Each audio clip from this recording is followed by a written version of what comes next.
Okay, good afternoon, everybody, and thank you for joining our Beyond the Headlines discussion for Post and Courier North Augusta. Can everybody hear me okay? Give me a nod, Sam and Elizabeth. I can All hear right. you. So my name is John Boyette, and I'm the executive editor of the Aiken Standard and the Post and Courier North Augusta. And I'll start by telling you a little bit about myself. I grew up in the Aiken area, and I went to journalism school at the University of South Carolina. And when I graduated in a long, long time ago, I came to the Aiken Standard to be a sports writer. And the next thing you know, I was doing all kinds of things. I did go work for the newspaper across the river for 23 years, but I came back home in the fall of 2019 to be the executive editor. And something that we're very excited about is the launch of the Post and Courier North Augusta, and sort of an expansion market, revamping the Star, whatever you want to call it for us. The Post and Courier, just a little bit about us. We feel like we're kind of the big dog in journalism in South Carolina. We do a lot of good things. We're in all corners of the state. We've expanded to the upstate. We're in Myrtle Beach. We're in the Low Country. We're in the Midlands. So we're all over the place. But just wanted to give you that little bit of background info, and I'm going to turn it over and let Samantha Wynn introduce herself. All right. Hi, my name is Samantha Wynn. I am the community reporter for North Augusta. I am a Charleston native, so I grew up reading the Post and Courier and other local newspapers in that area. And I went to the University of South Carolina for journalism school, and I graduated in May of 2021. This past year, I've had the immense privilege of covering North Augusta, arts, entertainment, government, and I won some arts and entertainment and government reporting awards from the South Carolina Press Association this past year. Mostly now I focus on community journalism, local events, arts and entertainment, and kind of just whatever pops up and comes in the way in the day-to-day of reporting. And up next is Elizabeth Hustad. She's from Minnesota, but I'll let her tell you a little bit about herself. Hi, everybody. Like John said, I'm Elizabeth, and I'm from Minnesota. Moved down here early in December and have since initiated myself into the culture of Waffle House and Zaxby's and a couple other places. So slowly learning. Graduated from University of Minnesota School of Journalism back in 2014. And I had done kind of some freelance work as well as an internship up with the Minneapolis Star Tribune while I was there. And then I got out of journalism for a bit, did the retail management kind of thing for a while, made my way back and started at a weekly newspaper up there in suburban area around the Twin Cities. Pretty much I moved from lakefront to riverfront. I covered 3 cities, right on one of the biggest lakes up there, and now I'm here in North Augusta on Savannah. So it's been a learning process, and that's half why I went to journalism in the first place, is I learned something new every day. Well, we're very excited that Samantha and Elizabeth are part of our team. They've done a great job. Samantha's been here almost a year, and Elizabeth joined us in December as we started the expansion process. And here's a shameless plug for this week's Post and Courier North Augusta. And this is the A section to cover. And then we have the Star section also. So we're very proud of what they've been doing, and hopefully the people in North Augusta are enjoying it as well. You can submit any questions for our panelists by clicking the Q&A button at the bottom of your screen. And a recording of this event will be emailed to you if you would like to watch it again or share it with your friends. Thank you so much. So we have a couple of questions in the hopper already. So we'll start out, and I'll let either Elizabeth or Sam answer this one. I have always wondered what will be the future of the empty MEDAC building in downtown North Augusta. Are any businesses interested in it? I can speak a little bit to that. The last update that I've heard has been that they're still looking to lease the space. So actually, I'm talking to someone with the city later today, hopefully, about a different story I'm working on, so I can pick their brains on that for you. And I guess, I don't know when we put the link up, if we can answer the questions in the comments or something like that, but hope to get the word out somehow. Okay. Yeah, same with Elizabeth. The last I had heard was that they're looking to lease the space. I don't know who, but if you guys hear anything, please let us know. That would be very helpful. All right, so we have another question. What changes to the coverage can we expect with the change from the Star to Post and Courier North Augusta? So I will try to answer that one. I think really the biggest change we'll have is that we brought Elizabeth in to sort of tackle bigger picture, enterprise reporting stuff. So she will take a harder look at some of the stuff that's going on with government and things like that. Samantha will continue to focus on businesses, new businesses, community events, some sports. So I think we'll have all the things that you typically like about the Star through the years. We still have some of the columnists that are, Phyllis Britt is writing her column. We have the True Talk, religion, a couple of other ones that are standing features. So, that's, those things aren't going away. And we also have, some in the A section, we have a dedicated opinions page that looks at statewide stuff.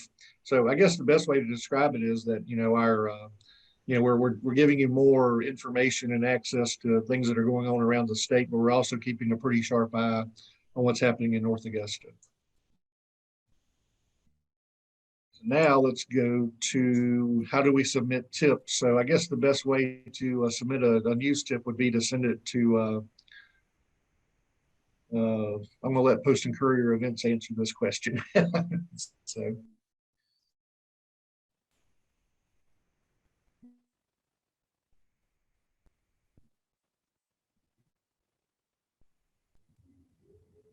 I'm waiting for Mary to jump on there and answer this for us. She just posted it. To connect with us after the event, email or follow. You can email me, jboyette@aikenstandard.com, Hustad@postandcourier.com, or swin@aikenstandard.com. So those are the best ways to submit, news tips or let us know about upcoming events. We're really, really proud that we're trying to do more things that are events and entertainment, even spilling across the river into Augusta. So that just shoot us an email. We'll be happy to help you out. We have another question about submitting letters to the editor for the opinions page. And yes, you can. Please do that. We want to get more voices from North Augusta on the opinions page. So please send those to us.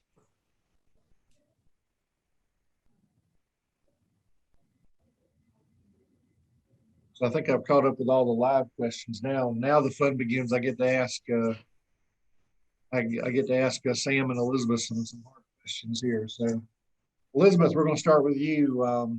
Just talk a little bit about development in general in North Augusta. We know all that the place is bursting at the seams, that Exit 5 is going great guns. And every time we turn around, we hear about something big happening in North Augusta. So let us know what's happening on that front. Yep, it's definitely not slowing down. Recent discussions I've had with various folks at the city, I think the last list and map that I had for instance, from the Planning Commission showed some 30 projects somewhere in the pipeline, whether that's concept or sketch plan review down to under construction. I think coming up shortly, we're going to have Aiken Regional opening off Exit 5. I'm sure you all have been following Highland Springs. There's kind of two parts to that. There's the big Blanchard tract that's way up there. Some 1,200 acres are looking to be developed. That just went through sketch plan review, so nothing's been finally approved or voted on yet, but that's getting underway after being held by the city for 20 some years. And then there's also the Highland Springs Elementary Middle Schools going in. Middle schools under construction now. Really getting underway just to service that part of the community that's growing. You don't build a school unless you're going to have students to fill it, for sure. But when it comes to development, actually, that was one of the first big articles we ran when we first changed to Post and Courier from the Star, mostly about last year and how that we've had so many new projects just in the past year, and especially during pandemic time when there's all sorts of supply chain issues, that kind of stuff going on. And yet it was a boom year. It's the biggest year as far as construction value since 2017 in Riverside Village, which that's huge coming out of the pandemic. And that was actually a really cool article to work on. I got to break it up into 2 different articles when I found more and more about it. Because originally it was just going to be that first article that came out about, here are the numbers, comparing it last year to the trends, or to the trends of the year before, or the past 5 years. And then I got to learn a bit more about the area in general, about all the changes happening with cybersecurity, with SRS hiring, with just the population growth in the past few years, and what the housing market has done over the past couple of years, and where that's going, and how all that has fed into further development. And that's how we got to part 2 and the challenges that the city has with that kind of growth. And especially this year, that's really picked up from officials' perspective, holding their retreat out in Newberry, full day of planning, some 8 hours that they did over there, and then bringing together both planning commissioners and council for a couple times a year. They just had their first joint meeting it was either earlier this month or late last month. So just there are all sorts of parts that feed into that development that are coming together now. Elizabeth, do you see it slowing down anytime soon, or what are they forecasting? You think it's going to keep going pretty strong for a while? From what I've seen, it looks like it's still coming in pretty strong. Yep. I think the nature of it looks like it might be changing a little bit. Not that the city's really trying to control what sort of development comes in, especially at the kind of infill smaller parcels. It's more driven by whatever a company or developer sees fit to develop there. But from what I've heard, it's going to be a lot of mixed use coming in. And when it comes to residential, probably both apartments and single family housing. Well, let's shift to Samantha and ask her a question. Everybody loves to know when a new restaurant opens or it's coming to, or a shop is coming to town. So tell us a little bit about what types of businesses you've been reporting on. A little bit of everything. I think something interesting, a trend that I've kind of noticed is that there's a lot of food trucks that are coming up, which is really fun because they're mobile. They go all around North Augusta, across the CSRA, across the river, kind of just connecting everyone together through food, whether that's coffee or taco stands and trucks. There's just a little bit of everything, but there's also a lot of new normal businesses, your brick and mortar businesses that are family owned that are popping up in North Augusta. A lot of people whom I've talked to have said that the pandemic kind of showed them that they wanted to actually pursue their dream of opening up a business. And it's all sorts of businesses, whether it's a yoga studio, whether it's a vegan food restaurant. There's just a lot of people opening up businesses in the area. And I think that's really cool and kind of goes along with Elizabeth's growth and development side of the story. A lot of people are coming to the area and looking to fill the needs that they want to see in their community. I think it's really fun to get to know people in small businesses too. And there's a lot of small businesses and a large small business alliance in downtown North Augusta. A lot of revitalization is happening in that area. And they're looking to connect with other small businesses and to kind of grow that community. Very good, very good. What are y'all some of the favorite places to go in North Augusta now that you're over there more and more? I'm I'm putting you on the spot now. Definitely the wrong. Greenway. What's that? Definitely the Greenway. I fallen in love with that place. Yeah, I do like going to the Greenway and Riverside Village area just to work out or ride my bike. Food wise, I really like Wife Saver. I don't think you can go wrong just because it's comfort Southern food. Cheese, the all it's wonderful. You were cracking up a little bit there, but I think you said that Wife Saver was your favorite, but there's a lot of good places throughout North Augusta for you to eat. Yes.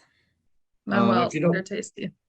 if you don't follow Samantha and Elizabeth on social media, I suggest you do.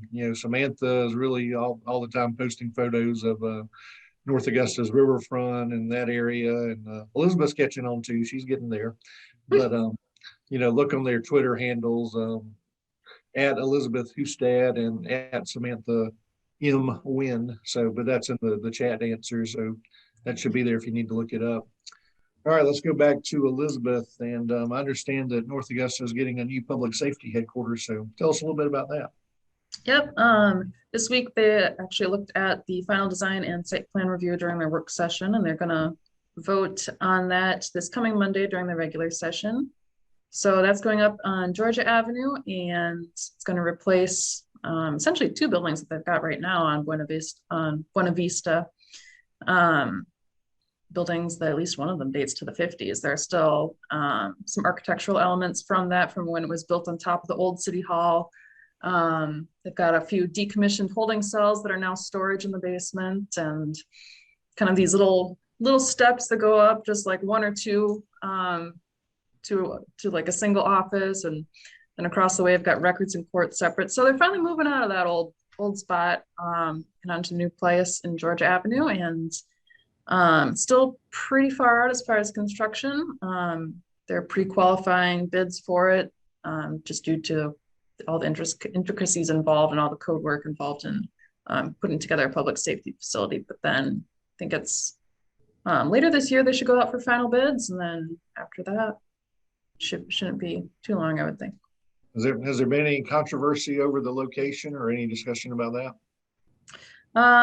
Mostly resolved, it seems, right now. They're able to preserve the two heritage buildings that were at first going to be torn down, or thought they were going to be torn down.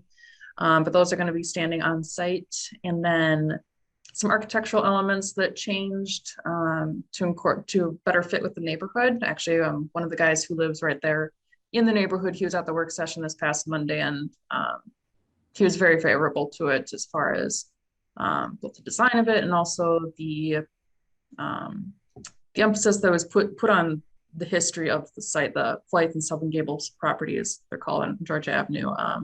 There's going to probably be an officer's memorial there, as well as an overlook terrace with historical markers to talk a little bit more about the history. So it's not just going to be this kind of big, civic looking, scary looking building there. So, well, they've been in their current location for quite a while, so I think it's time for an upgrade. Yeah. All right, here's a friendly reminder. If you have any questions for us, you can click the Q&A button at the bottom of the screen and type it in there, and we will be eager to answer it. So let's skip back to Samantha and tell us a little bit about what's going on in the entertainment world and what's happening around North Augusta and maybe even in Augusta. Yeah, there's a lot of local artists who are performing in venues all across the CSRA. I've interviewed several artists over the past couple of months who have grown up here and are getting their start in music in small bars, Southbound Smokehouse, the Carolina Jamboree, Hammond's Ferry Larder. Those are just a couple of venues in North Augusta that a lot of local artists perform at. I had the pleasure of interviewing one of the North Augusta middle school teachers back in September who was cast on this past season of The Voice, and he talked about his experience with me and how it was just so exciting for him. And I recently spoke to another artist, Mackenzie Blake, who's from the area, graduated from Midland Valley and went to USC, and now she's taking her turn into trying to grow the Augusta area music scene by adding writing tables and things like that, little different writing sessions here in the CSRA. I wrote a story when I first started about a poster show from a bunch of local North Augusta artists and other artists from across the country and the CSRA who just made posters of Augusta, just commemorating their time here, whether that was related to the Masters, whether that's related to how they grew up and what they remember about living in Augusta. There's a lot of creative people here and there's a lot of things to do. And that's one of the things I hear most from people is we don't know what to do. What is there to do? I created an events newsletter specific for that. So there's always something to do. And I like to kind of give people a glimpse into that world a little bit. It's really fun to talk to these creative people. I hear it's almost baseball season for the Green Jackets. I know they're playing on the road, but they'll be home soon, right? Yes, opening day is April 19th, and I believe they're playing a week-long homestand against the Fayetteville Woodpeckers. And the Braves World Series trophy will be in North Augusta on April 22nd. So if you haven't gotten your tickets yet, go try and look. I believe it's a sold-out game, but that should be a really fun event. The it's an exciting time at Riverside Village with the Green Jackets. They've been over there for a few years, and it's really gotten a lot of acclaim as being one of the best minor league ballparks in the country. And of course, the Braves became their parent affiliate, parent team, whatever you want to call it. Maybe last year was the first year. So that's a good segue into talking about all the stuff that's going on at Riverside Village. Elizabeth, why don't you tell us about that? Yep. So Riverside Village, obviously, it's huge for the SRP Park. And I mean, when I think of Riverside Village, I still think of Riverside Village or SRP Park, Crown Plaza, and a couple of restaurants, Ironwood Apartments.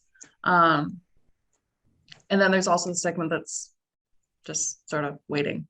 Actually, SRP Park or Riverside Village as a whole was one of the first things that I started looking into when I came down here in December.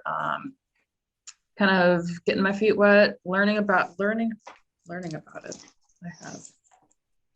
This was my fun. I don't know how many hours that was.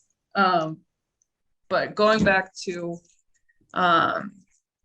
when it first started going in as Project Jackson and all, of course, the issues involved with financing of it, very court cases after one after the other.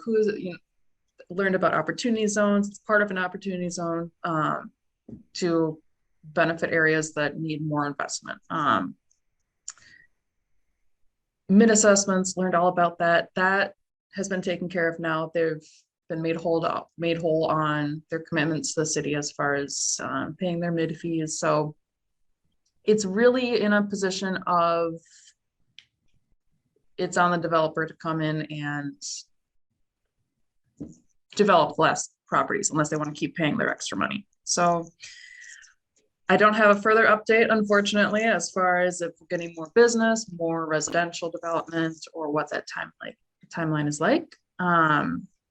But when it comes to the baseball stadium itself, or that part right on the river with Crown Plaza, with the Ironwood, with the restaurants, that has seen a lot of activity, of course, in the past 4 years. I was actually talking to Tom, the VP with the Green Jackets recently, and he was saying how when they moved from Lake Olmsted Stadium to SRP Park, that their attendance just blew up pretty much. I mean, it's a venue that, whereas in the past, baseball stadiums have been built to host baseball and nothing else.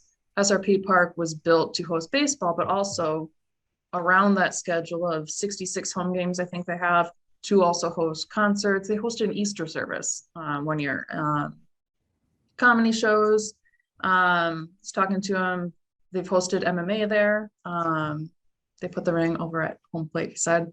As someone who likes MMA, I found that quite interesting. And also just bringing, he called the minor leagues, I think, the memory making business, if I remember correctly, and how when it comes to the stadium itself, it's about, of course, baseball. And of course, especially now that they're a Braves affiliate, bringing up from the ranks and, getting the players everything they need, but also when the families come in with their kids and they're looking just to have a good time, to be able to offer that. They've made changes in how they do food and beverage operations, and how they rent out space. I mean, it's completely a community venue more than it is just a baseball stadium. Great. Let's wrap up this unless anybody else has any more questions. Last call for a question for Elizabeth, Sam, or me. But uh, let's talk about community events, Sam. And that's really the backbone of what the Star was always about, and what we foresee for the future for us is covering the North Augusta events, the people and the personalities, and the events that make it a great place to live and play. So tell us about that. Yeah, there's a little bit of everything happening in North Augusta at all times. You have this city kind of defines itself kind of through the high school. And I went to a high school football game and the baseball game, and they kind of dub themselves one city, one town, one high school. You can find a lot of activity through the high school at their sporting events, but you also have events happening at SRP Park. A couple weeks ago, there was the Spring Wing Fest, and a couple weeks there's going to be the Augusta Craft Beer Festival. There's always Green Jackets games going on, especially during the summer months. Graduations, proms, different events throughout the city that are hosted by locals. They want to see things happening in their community, so they'll just start it on their own. Those are always just really fun to cover and get to know the community a little bit more. North Augusta is growing, but it's staying and be like, oh, like we'd love you to come. It's a small but growing town with a growing heart. And we're excited that the Peach Jam is coming back this year again, and I presume it'll be full blast, no COVID restrictions. Yeah, that's a huge event for the community. A lot of churches come together and make peach cobbler and lunches for all of the visiting players and coaches from all across the country. Every college coach under the sun probably there. I saw quite a few college coaches last year by name, Coach K, Coach Calipari from Kentucky, just to name a few. But to have the whole community come back for that event when they weren't able to for the past several years, I think that's going to be really exciting and really fun at the athletic center. Yeah, that's one of the great things that, and people don't realize how many, you know, the national scope of the Peach Jam, and how it brings all these hot prospects for basketball, and the top coaches in college. It's for a week in the middle of the summer, it's the place to be if you're into college hoops. So very, very neat. Well, I don't think we have any more questions that have entered the queue, so I guess we can start to wrap it up. But we really appreciate your time joining us today. If you'd like to sign up for any of our free newsletters, and they are free, postandcourier.com/North Augusta/newsletter -sign up. And if you'd like to subscribe, and we do appreciate and value the people who have subscribed and supported us already, you can visit postandcourier.com/North Augusta/subscribe. So it's I'll let Sam and Elizabeth have a parting word, and thank y'all all for joining us today. And Sam, I'll let you say goodbye. All right. Bye. Follow me on social media. You can also find me on Instagram and Facebook. I'll type those handles in the comments. Elizabeth? Also follow me on social media as I get acquainted with social media. That's a learning thing for me right now. And also I still have my note for whoever it was in the comments who wants to know about the MEDEC building. Lucky Jim will get a call from me later today. Hi, Jim. I think I saw you in the participants.